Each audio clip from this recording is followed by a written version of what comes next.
Desde que yo era estudiante universitario venía desarrollando investigaciones desde antes de ser estudiante universitario, desde que estaba en el de Ciencias Exactas Vladimir Ilich Lenin, yo venía desarrollando investigaciones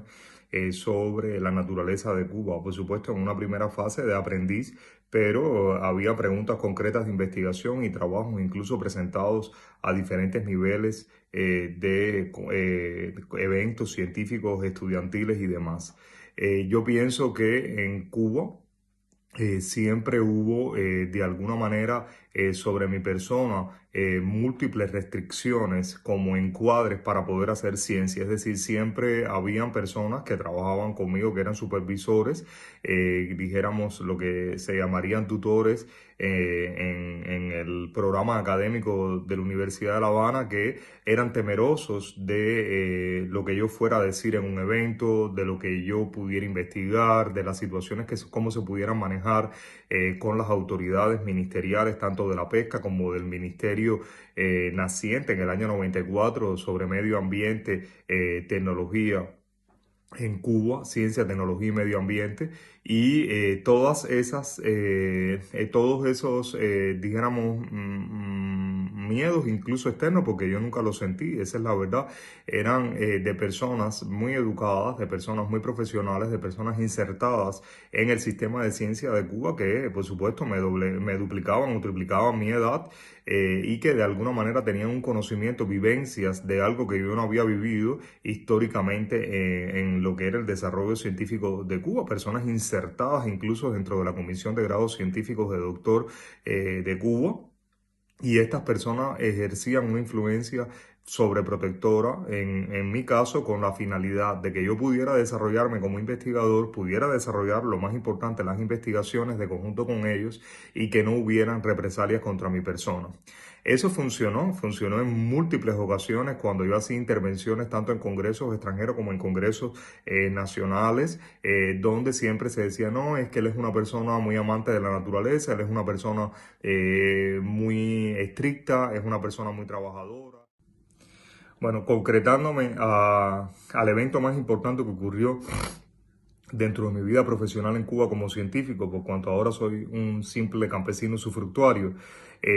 fue cuando yo encaré el proyecto sobre biología y conservación de las tortugas marinas en Cuba. Este proyecto era un proyecto inicialmente desarrollado por la Universidad de La Habana, a través financiado, soportado económico a través del Ministerio de la Pesca, es decir, el mismo ministerio que era el que pescaba el recurso de tortugas marinas y era el que vendía las conchas del carey a la empresa manufacturera del Japón, y a su vez este ministerio recibía el dinero del propio gobierno japonés, que a su vez requería el dinero o recibía el dinero de esta empresa manufacturera. Era todo un engranaje en el cual el cazador era al final el que tomaba decisiones sobre la presa en todo el proceso de investigación. Cuando yo empiezo a trabajar en este proyecto, evidentemente comienzo a detectar una serie de irregularidades, y las primeras irregularidades eran en función del tipo de muestras que llegaba al laboratorio de la Universidad de La Habana, de la Facultad de Biología de la Universidad de La Habana, para hacer análisis genéticos, por cuanto Cuba partía del precepto de que ellos tenían derecho a explotar las tortugas marinas y en particular en el carey, porque el recurso marino de tortugas marinas que ellos pescaban en las aguas jurisdiccionales se correspondían con las identidades genéticas de estos animales en las playas, ya que las tortugas marinas son filopátridas, es decir, ellas nacen en una playa, se van al océano a completar su desarrollo y en los momentos de reproducirse regresan a las mismas zonas de reproducción donde nacieron. De manera que Cuba decía que ese ciclo biológico ocurría completamente dentro de sus aguas jurisdiccionales, es decir, dentro de su plataforma, lo cual era evidentemente un escenario excepcional en el mundo donde existe esta especie que es pantropical. Y evidentemente eso ponía en tela de juicio el argumento del gobierno cubano para seguir vendiéndole la concha a Japón, y que para eso en ese momento, ya en la década de los 90, requería de un especial permiso de CITES, de la Convención Internacional que regula el comercio de especies en peligro de extinción, y para eso trataba de justificar que el agregado pesquero de Cuba tenía una identidad correspondiente con las zonas de anidación del carey en Cuba, particularmente en el archipiélago de Jardines de la Reina, que es donde se localizaba supuestamente también la colonia de anidación más grande de todo el Caribe insular. Pues bien, la historia era que estas muestras eran, para hacer los análisis, llegaban de los agregados pesqueros y de las playas de anidación, transportadas por los mismos actores del Ministerio de la Pesca. Y entonces, cuando empezó mi trabajo, yo le dije a la jefa del proyecto, la coordinadora del proyecto, le dije, no, yo no voy a trabajar con las muestras que mandan este mismo instituto, porque si ellos son juez y parte, nosotros no podemos aceptar las muestras de ellos. Nosotros tenemos que ir y tomar las muestras durante el proceso de pesca y tomar las muestras durante las inspecciones, los monitoreos de las zonas de anidación. Y así fue, básicamente lo que fue de mi competencia, que era lo más difícil, era en todas las áreas de pesquería ir a tomar las muestras. Y los resultados fueron resultados espeluznantes, es decir, más del 74% de los careyes que Cuba pescaba eran nacidos en playas fuera totalmente de la región, incluso de las islas adyacentes a Cuba, excepto en Isla Mona, en Puerto Rico, donde había una importante contribución. Y muchos otros aspectos relacionados con la biología de este recurso pesquero. Cuba pescaba mayormente de manera significativa tortugas que nunca se habían reproducido, es decir, que iban por primera vez a reproducirse, muchas de ellas a playas de anidación en otros lugares y pasaban por un corredor migratorio, es decir, otra cosa drástica. Cuba estaba pescando esos animales en un corredor migratorio hacia las zonas de reproducción en el Caribe, que era básicamente al norte de Camagüey, en Nuevitas. Entonces, esto trajo muchas implicaciones. Nosotros, cuando abordamos esta investigación, y particularmente mi persona, decidí hacerlo de manera integral, como todas mis investigaciones. Había un punto que era un tópico, que era un impacto social de esa pesquería, era realmente conocer si los resultados de esa pesquería iban a beneficiar o no a la población, a las poblaciones pesqueras, las poblaciones, dijéramos, desamparadas en estos lugares, que era su única vía de subsistencia, era la carne de estos animales, y en particular énfasis en las mujeres embarazadas, los hogares de ancianos y los círculos infantiles, como manifestaba el Ministerio de la Pesca en nombre del gobierno cubano a las instancias internacionales, incluyendo a CITES, para lograr esta venta de conchas de carey a Japón. Todo era mentira. La carne se distribuía entre los magnates que formaban parte del Ministerio de la Pesca, e incluso, por supuesto, los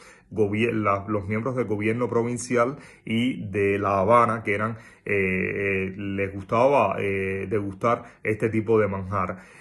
Nosotros también abordamos desde el punto de vista económico cuánto representaba en términos de ingresos la pesquería de tortugas marinas para los pescadores que lo hacían, y también detectamos que eran pérdidas. Básicamente todo el dinero iba a parar a la empresa socialista pesquera de Nuevita y de Cocodrilo, y por supuesto al Ministerio de la Pesca. Era formado aparte de todo lo que era el engranaje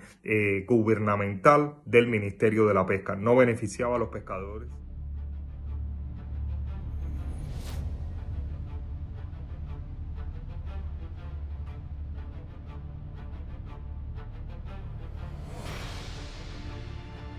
Parte, ya como profesor y estudiando temas netamente de índole ecológica, como por ejemplo, o biológica, evolutiva, como era la composición genética del agregado de pesquería de carey de Cuba, obviamente esos resultados han tardado, y lo pueden ver en las fechas de las publicaciones. Son publicaciones en revistas arbitradas reconocidas internacionalmente, y estas publicaciones han salido años después de que se ejecutó ese proyecto de investigación del 2004 al 2006. Justamente, ¿por qué? Por todas las presiones que se generaron para no poder publicar los resultados de manera directa. Una de las causas que me llevó a mí particularmente a la expulsión, mi segunda expulsión en la Universidad de La Habana en el 2008, que por beneficio de la duda y gracias a los abogados que en esos momentos estaban asesorando al rector, se pudo imponer al menos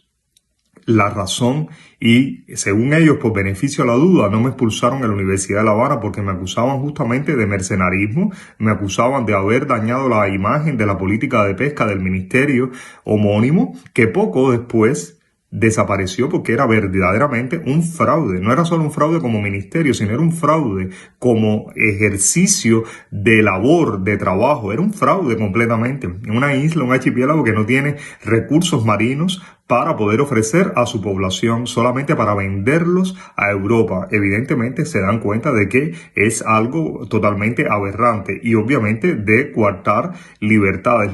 de expresión, libertades que te puedan decir no puedes explotar la langosta en esta época porque está en veda reproductiva. No puedes, porque vas a acabar con el recurso y el recurso no es tuyo, el recurso es de una humanidad, es más que incluso de la población cubana. Entonces, cuando eso no existe, cuando no existe el poder de la razón, de la institución, evidentemente todo está avasallado, incluyendo la libertad de pensamiento.